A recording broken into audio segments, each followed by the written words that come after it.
Hi, church. Have you had coronavirus news overload yet? So many of us have become consumed with news coverage related to COVID-19. It's taken over the world, not just the virus itself, but news of the virus. The news coverage has filled so many of us with anxiety and fear. Others of us, it's just become an irritation, right? It's inconvenienced our lives. It's interrupted our normal flow and rhythm of life. Every day we get new statistics about it. Every couple of days we get new directives on what it's going to take to flatten the curve and information about whether or not we're actually flattening the curve by the things that we're doing, and on it goes.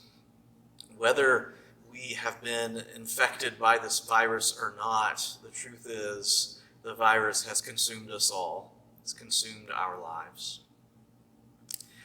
And at OP Church, we're not, in a traditional sense, we're not a liturgical church. We're not a liturgical church tradition. But we have explored the liturgical calendar a bit, and we have experienced some of its rhythms. For instance, a little over a month ago, we had an Ash Wednesday experience that so many of you participated in. For the last 3 or 4 years, we've been a church that we've prepared ourselves for Easter by observing Good Friday. Good Friday today. And I really think that the beauty and the power of the liturgical calendar is that it grounds us in a story that is so much bigger than our own stories. It grounds us and roots us in a story that is so much bigger and so much more important than our own stories. And in a lot of ways, following the liturgical calendar, it prevents us from becoming too consumed with our own stories. It prevents us from becoming too consumed with our own experiences. And it reminds us that whatever we are experiencing in the moment, that it can and it should be experienced in light of the larger story of Jesus and who Jesus is. And so that even in the midst of what we're experiencing now, that this should be experienced in light of the larger story of Jesus. And so we want to keep in the flow of the story of Jesus by, like today, observing Good Friday. And so today, that's what we're going to do. We're going to ground ourselves in the story of Jesus' crucifixion. Easter Sunday's coming, but it's not here yet, right? Easter Sunday's around the corner, but today is Friday. And I've said for the last couple of years that I really believe that in order for us to truly appreciate the light of Easter Sunday, the light of resurrection, that we need to live for a little while in the darkness of Good Friday. Live for a little while in the darkness of the crucifixion, the cross. And so that's what I'm going to ask you to do. Let's pause our lives. Let's hit the pause button of our lives for a moment. And let's fix our eyes on Jesus, who is the author and the perfecter of our faith, who endured the cross for the joy that was set before him. And so I have some really important friends of mine that are going to share with you the story of Jesus' crucifixion. "Shall I crucify our king?" Pilate asked. "We have no king but Caesar," said the chief priests. Finally, Pilate handed him over to be crucified. As they were going out, they met a man from Cyrene named Simon, and they forced him to carry the cross. Those who passed by hurled insults at him, shaking their heads and saying, "So, you who are going to destroy the temple and build it in 3 days, come down from the cross and save yourself." In the same way, the chief priests and teachers of the law mocked him among themselves. "He saved others," they said, "but he can't save himself. Let this Messiah, King of Israel, come down now from the cross, that we may see and believe." 2 other men, both criminals, were also led out with him to be executed. When they came to the place called the Skull, they crucified him there, along with the criminals, one on his right and the other on his left. Jesus said, "Father, forgive them. They do not know what they are doing." And they divided up his clothes by casting lots. The people stood watching, and the rulers even sneered at it. They said, "He saved others, Let him save himself, if he is God's Messiah, the chosen one. The soldiers also came up and mocked him. They offered him wine vinegar and said, "If you are the king of the Jews, save yourself." There was a written notice above him which read, "This is the King of the Jews." One of the criminals who hung there hurled insults at him. "Unto the Messiah, save yourself and us." But the other criminal rebuked him. "Don't you fear God, since you are under the same sentence?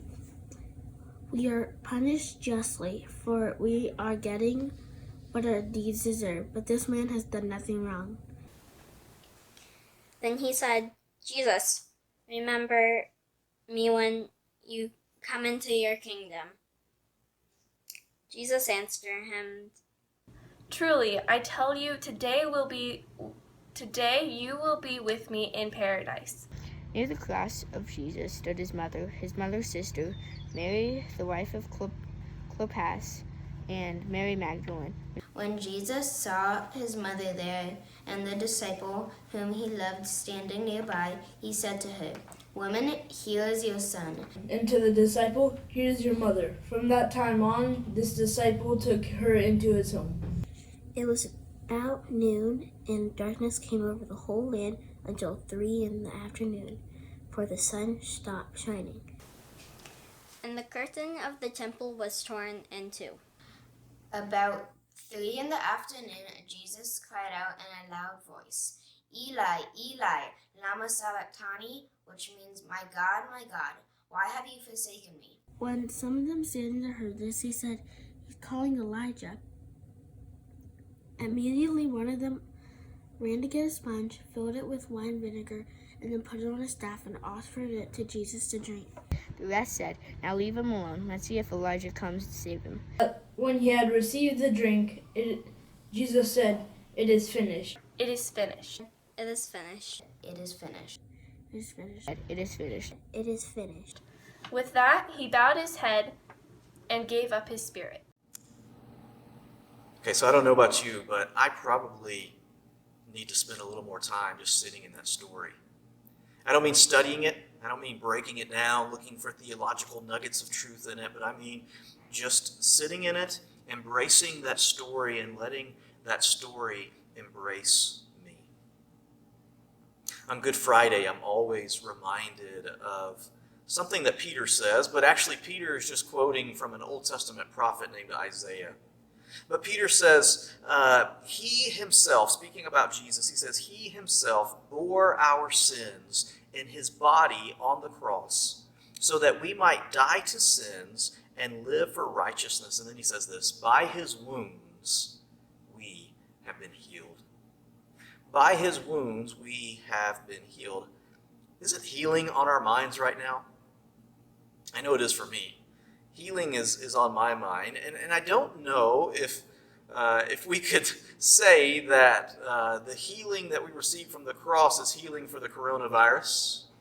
I'm not really sure that that's where we can go with that, but I'm convinced that God does care for our healing, that it's in the forefront of his mind, that he deeply cares for our healing. By his wounds, you have been healed. So I wonder what kind of healing is being talked about there. And maybe that's a good thing for you to discuss. Maybe we'll do like we've been doing with our sermons on Sundays. Maybe you should pause for a moment and just talk with your family. What's the healing that's being talked about? The healing that Isaiah is talking about, that Peter's quoting Isaiah. What sort of healing is being talked about when he says, by his wounds you have been healed? And when you talk about that, after you've talked about it for a little bit, why don't you come back?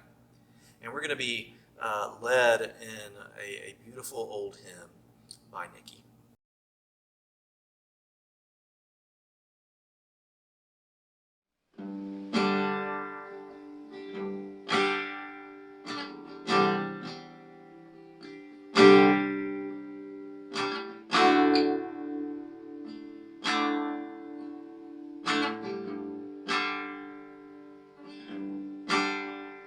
On a hill far away stood an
to dark Calvary.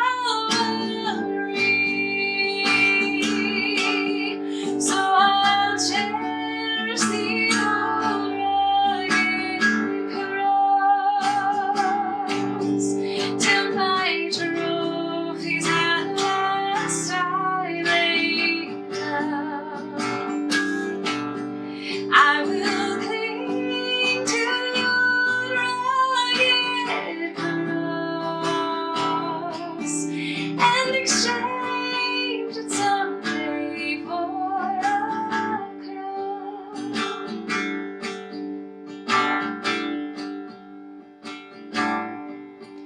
That old rugged cross stained with blood so divine, oh, wondrous beauty I see. For it was on that old cross Jesus suffered and died to pardon and sanctify me. So I'll cherish the old rugged cross till my trophies at last I lay down. I will cling to your rugged cross and exchange it someday for a crown. So I'll cherish the old rugged cross till my trophies at last I lay down. I will cling to your rugged cross and exchange it someday for a crown.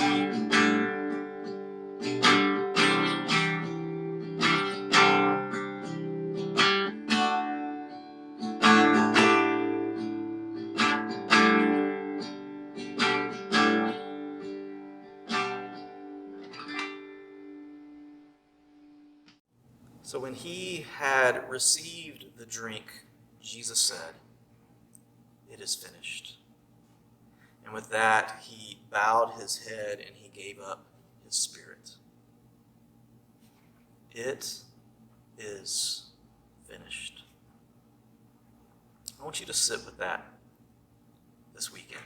I want you to sit with those words. It is finished. Sit with those words this weekend as you prepare yourself for Easter.